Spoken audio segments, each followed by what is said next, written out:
21 वर्षों से फरार लुटेरा और साधु बनकर छिपा आरोपी पकड़ा गया। पुलिसकर्मियों ने साधु और फेरीवाले का वेश धारण कर आरोपी को पकड़ा। वलसाड जिले के एसपी डॉक्टर करणराज वाघेला के निर्देशानुसार भिलाड पुलिस ने पुराने मामलों की जांच शुरू की। इस दौरान 2004 में हुई लूट के मामले का मुख्य आरोपी अभी भी फरार होने की जानकारी मिली। आरोपी आनंद शिवपूजन तिवारी ने अपने साथियों के साथ रिवॉल्वर, चाकू और गुप्ती जैसे हथियारों की मदद से शिकायतकर्ता को बंधक बनाकर 23,500 रुपये की लूट की थी। आरोपियों ने शिकायतकर्ता को जान से मारने की धमकी देकर मारुति कार में फरार हो गए थे। पुलिस से बचने के लिए आरोपी ने साधु का वेश धारण कर लिया था। वह श्री 108 स्वामी अनंत देव नाम से काशी के 64 मठ में रह रहा था। भिलाड पुलिस थाने के पाए आर.पी. डोडिया के मार्गदर्शन में एक विशेष टीम ने मुखबिरों और तकनीकी निगरानी की मदद से आरोपी का पता लगाया। पुलिस टीम ने वेश बदलकर मठ में पहुंचकर आरोपी को गिरफ्तार किया। 21 साल से फरार आरोपी को पकड़कर आगे की कार्रवाई के लिए उमरगाम पुलिस थाने को सौंप दिया गया।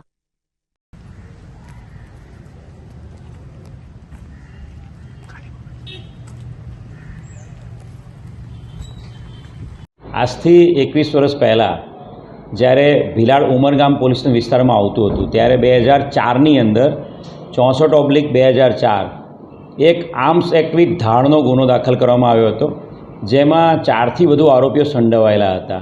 આ ગુનાના કામે છેલ્લા ઘણા સમયથી અલગ અલગ 4થી વધુ આરોપીઓ નાસ્તા ફરતા હતા।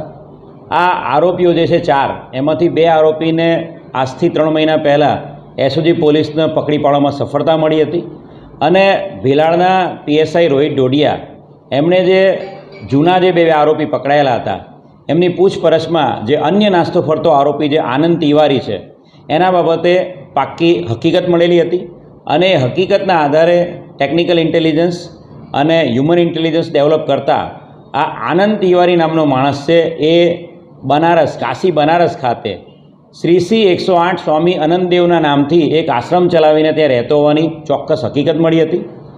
આ હકીકતના આધારે તાત્કાલિક ભીલાડ પોલીસ સ્ટેશનના 4 કોન્સ્ટેબલો ખાનગી કપડામાં ચિંતામણ, નીતિન, નિલેશ અને ભરત આ 4 જે ભીલાડ પોલીસ સ્ટેશનના હેડ કોન્સ્ટેબલ ને કોન્સ્ટેબલ છે એ 4 જણની ટીમ અહીંયાથી કાશી બનારસ રવાના થઈ હતી।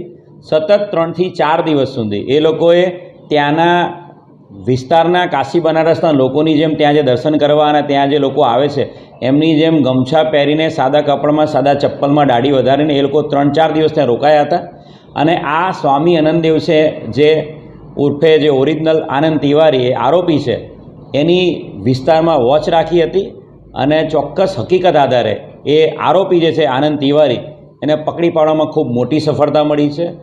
ધાડ વિથ આર્મ્સ એક્ટના ગુનામાં 21 વર્ષથી નાસ્તો ફરતો આનંદ તિવારી જે ખોટી સ્વામી તરીકેની, સાધુ તરીકેની શ્રી 108 આનંદદેવની ઓળખ આપીને જે કાશી બનારસમાં રહેતો હતો એને બનારસથી લાવીને કાયદેસરની કાર્યવાહી અત્યારે હાથ ધરવામાં આવી છે।